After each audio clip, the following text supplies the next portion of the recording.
TV. Thank you Deepika, how are you? एकदम fine. Imtiaz, आप कैसे हो? मैं भी बहुत अच्छा हूँ, थैंक यू। पहले तो कुछ गुजराती में आपसे बात करना चाहूँगी। કેમ છો શાહરુખ ખાન? અને કેવી રીતે અમદાવાદનું सारू छे। सारू છે। अच्छा, शाहरुख, अहमदाबाद आपके लिए कितना लकी है? हर बार रईस के टाइम पे भी हम मिले थे, इस बार कितना लकी होने जा रहा है और कितना लकी होता है हर बार? Actually to be honest, Gujarat, Ahmedabad, जितनी भी जगहें हैं यहाँ पर, बहुत सालों से फिल्म वाइज भी अदरवाइज भी मुझे बहुत प्यार मिला है यहाँ से। तो मुझे अच्छा लगता है यहाँ पे आ सकूँ, और मुझे इतना मौका मिलता नहीं। या तो शूटिंग हो जैसे रईस की थी, या अब इस फिल्म के कैरेक्टर जो हैं सेजल, वो गुजरात बेस्ड हैं। सो कोई भी बहाना मुझे मिले तो मैं यहाँ आ जाता हूँ। So it's really nice and thank you everyone in Gujarat for loving me so much. और लकी यही है कि इतना प्यार है यहाँ से। जी, आज कई सारी सेजल को मिले कि रियल लाइफ में क्या आप कभी सेजल को मिले हो? मतलब नहीं, मैं एक्चुअली नहीं, मैं नहीं जानता किसी सेजल को सचमुच। आज सारी जो कमी है पूरी हो गई। बहुत सारियों को मिला मैं। ये नाम मैंने सुना ज़रूर है बहुत ज़्यादा, और ये फिल्म के माध्यम से मुझे मालूम पड़ा। बट मैं पर्सनल लाइफ में किसी को सेजल पहले नहीं जानता। जी, शाहरुख, खास करके पंजाबी कैरेक्टर आपने रब ने बना दी जोड़ी में भी निभाया, जब तक है जा उसमें भी निभाया, और अनुष्का भी साथ में थे। इस बार क्या डिफरेंट रहा? एक तो वो फिल्म की लैंग्वेज बहुत अलग थी। वो उसमें आई थिंक सूरी का कैरेक्टर था, एंड दूसरी फिल्म के अंदर बहुत ग्रिम और क्वाइट कैरेक्टर था। ये फिल्म जो है बहुत सालों बाद मुझे लगता है ऐसा कि मैं जेन्युइन एक लव स्टोरी कर रहा हूँ। हमेशा लोग बोलते हैं मैं हर फिल्म लव स्टोरी होती है, वो मुझे नहीं लगता।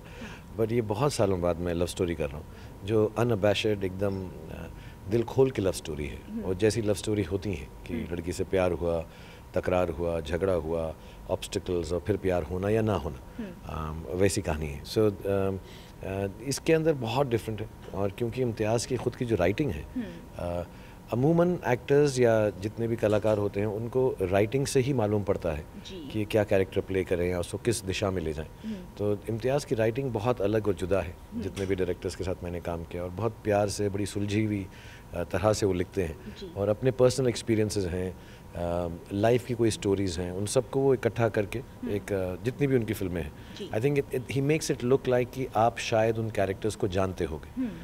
तो इसमें भी वही बात है। आई थिंक पहली बार मैं ऐसी लव स्टोरी कर रहा हूँ जो लगे कि अरे यार ये जानते हैं हम हरिंदर सिंह नेहरा को या हम सेजल को।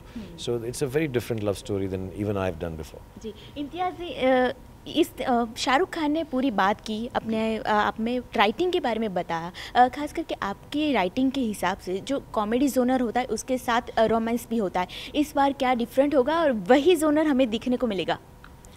क्या डिफरेंट होगा ये मैं ठीक से नहीं कह सकता हूँ।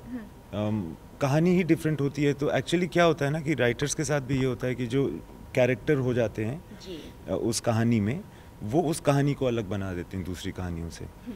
तो मेरी जैसे कि इस पिक्चर में हरिंदर सिंह नेहरा हैं, जैसा शाहरुख सर कह रहे थे, और सेजल जावेरी हैं। ये बहुत टिपिकल लोग हैं, और मुझे ऐसा लगता है कि इनका अपना एक कैरेक्टर होता है, और वो करते हैं जो उनका दिल चाहता है। तो वो फिल्म को मेरे लिए अलग बना देता है। Characters make it different for me. Imtiaz, आपने कहानी लिखते वक्त क्या शाहरुख को डिज़ाइन मतलब सोच के लिखी थी कि हाँ शाहरुख ये कैरेक्टर, पंजाबी कैरेक्टर वो अच्छे से निभा लेगा? शाहरुख को ध्यान में रख के ये कहानी लिखी गई थी? सिर्फ पंजाबी नहीं, बहुत सारी और भी खूबियाँ हैं नेहरा में। तो वो सारी चीज़ें शाहरुख सर को बहुत सूट करती हैं। एंड जब मैंने कहानी बेसिकली सोची थी तब कोई भी नहीं था दिमाग, कोई एक्टर नहीं था दिमाग में। मगर इस बार जब कहानी सोची थी उसके फ़ौरन बाद ही मैं मिला शाहरुख से। एंड हाँ, ये जब तक मैं लिख रहा था तब तक मुझे मालूम था कि शाहरुख शायद करें इस कहानी को।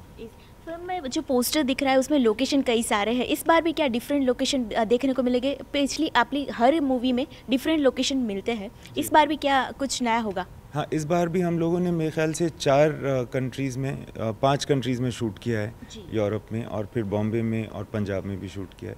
तो ट्रैवल की कहानी है, रोड फिल्म है एक तरह से। ओके, शाहरुख, खास करके अनुष्का को गुजराती सिखाने के लिए कुछ मशक्क़त आपको करनी पड़ी, क्योंकि गुजराती आप पहले से निभा चुके थे रईस में।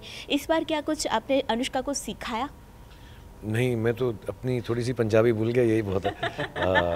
बट आई थिंक अनुष्का ने बहुत मेहनत की, बिकॉज हमारा बहुत एक क्लियर आइडिया था कि जो भी हम कैरेक्टर्स प्ले करते हैं, और मैं दूसरी फिल्मों का भी एग्जांपल दूं, चाहे वो चेन्नई है या when ever you do an ethnic या कल्चरल प्लेस, तो किसी भी तरह से हमसे गलती हो जाए तो कोई बात नहीं, लेकिन सोच समझकर किसी चीज़ का मजाक ना उड़े या लोगों को गलत फहमी ना हो कि हम उसको कैरिकेचर बना रहे हैं। और अनुष्का जो है बहुत ज़्यादा सुलझी हुई हैं इन टर्म्स ऑफ रियलिज्म, तो उन्होंने बहुत मेहनत की। आई थिंक एक डायलेक्ट कोच थे थ्रू आउट द फिल्म काफ़ी दिनों से पहले, तो कहीं पर उनको भी as a matter of fact she would guide us कि हम बोलते थे ये वर्ड ऐसा हो, तो वो कहते थे नहीं, in the right way it should be like this. तो मैं आपके माध्यम से लोगों को कहना चाहूँगा, कहीं पर अगर पंजाबी या गुजराती में गलती है तो वो गलती है, माफ़ कर देना, बट अदरवाइज़ जितनी मेहनत कर सकते थे as actors, I think Anushka ने बहुत ज़्यादा मेहनत की है इसके अंदर। जी, एज ए डायरेक्टर आपको अनुष्का को किस तरीके से ट्रीट करना पड़ा गुजराती सिखाने के लिए?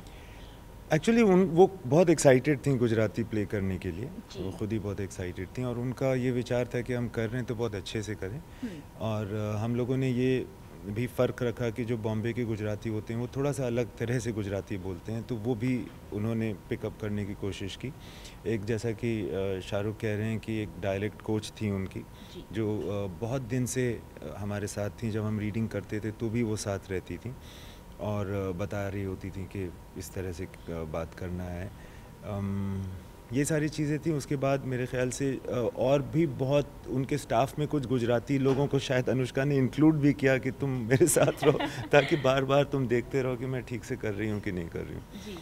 तो अच्छा था। बहुत बार ऐसा हुआ कि टेक अच्छा हो गया, फिर हम लोगों ने सोचा कि एक बार और करते हैं, क्योंकि थोड़ा सा डायलेक्ट ख़राब हो गया, तो वो मेहनत भी अनुष्का ने बहुत की है। जी शाहरुख, खास करके इस मूवी में आपकी जो लैंग्वेज है वो बहुत डिफरेंट हो रही है, पंजाबी है फिर भी डिफरेंट लग रही है, तो कुछ डायलॉग ईटीवी के सारे दर्शकों को कुछ आपके और से सुना दीजिए।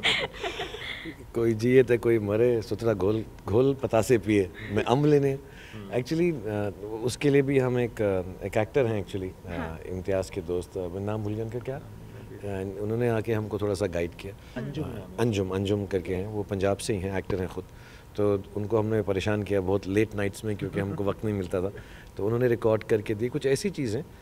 मेरी जो वाइफ की फैमिली होशियारपुर से हैं, तो कई बार जब वो पंजाबी में बात करते हैं तो मुझे समझ नहीं आता, हालांकि मैं दिल्ली का हूँ, थोड़ी बहुत पंजाबी जानता हूँ, तो मुझे बड़ा इंटरेस्टिंग लगता है कि वो ऐसी पंजाबी बोलते हैं जो समझ नहीं आती बट अच्छी साउंड करती है। जब वो प्यार में होते हैं, गुस्सा होते हैं, एक अजीब सा डायलेक्ट है उसमें। So we try to get that from Anjum, और उन्होंने कुछ 10-12 लाइनें जो हैं हमारी जो हिंदी की थी उनको उन्होंने उस भाषा में किया। तो जब मैं गुस्सा हो जाता हूँ या इमोशनल हो जाता हूँ तो वो असलियत निकल के आती है पंजाब की। तो उम्मीद है ठीक किया होगा, और जब मैं इसको अगर नहीं किया होगा तो डब करके उसको ठीक भी कर लूँगा। But it's I think it's a very endearing trait कि हम जहाँ के भी होते हैं, जब पेन में होते हैं या गुस्से में होते हैं या इमोशनल होते हैं तो वहाँ की याद आती है। सो आई थिंक वो हैरी के लिए बहुत इंटरेस्टिंग है, and I hope people like it. जी, फिल्म के गाने की बात करें तो 10 जैसे सॉन्ग है वो फिल्म में गाने में, और आज फर्स्ट रिलीज़ हुआ है, लॉन्च हुआ है, उसके बारे में क्या कहोगे गाने को लेकर के? गाने 10 नहीं है। हाँ, मगर नहीं, हाँ नहीं 10 नहीं है, बट काफ़ी सारे हैं, बहुत सारे गाने हैं। हम हमेशा ऐसा होता है कि हम फिल्मों में शुरू करते हैं कि 4 गाने होंगे या 5 होंगे, वो होते होते काफ़ी हो जाते हैं। अभी फिल्म जब तक ख़त्म होगी तो शायद हो ही जाए 10, वी डोंट नो। एक गुस्ताखी करना चाहूँगी, राधा जो गाना है वो मुझे अभी बहुत पसंद आया। आपकी आवाज़ अगर आप कभी गाते नहीं, आप गाते नहीं, आई नो। मुझे पता है आपने कभी ये ट्राई नहीं किया, आई एम सॉरी, बट गुस्ताखी एक बार ईटीवी के सारे दर्शक मित्रों, मुझे नहीं गाया नहीं जाएगा मुझसे, मैं शर्मा के पानी पानी हो जाऊंगा यहीं पे। मैं बाल हिला देता हूँ ऐसे में तुम्हारे साथ। चलो 1 2 3, तू बनी मेरी राधा। कोई बात नहीं, इतना भी काफ़ी है हमारे लिए। Thank you so much Shahrukh, ETV को इतना टाइम दिया। और लास्ट जाते जाते ईटीवी को कुछ मैसेज देना चाहेंगे, ईटीवी के माध्यम से कुछ कहना चाहेंगे? जितने भी ईटीवी के दर्शक हैं, बहुत बहुत धन्यवाद, आप लोग हमेशा इतना प्यार देते हैं। और 4 अगस्त को फिल्म रिलीज़ है, जब हैरी मेट सेजल। वक्त हो तो प्लीज़ जाकर देखें, फैमिली के साथ देखें, बड़ी खूबसूरत और स्वीट सी रोमांटिक कॉमिक फिल्म है। And thank you for everything, and have a great festive year, और आप लोग खुशहाल रहें और हेल्दी रहें। Thank you so much Mumtaz Ali, thank you so much, thank you Shahrukh. या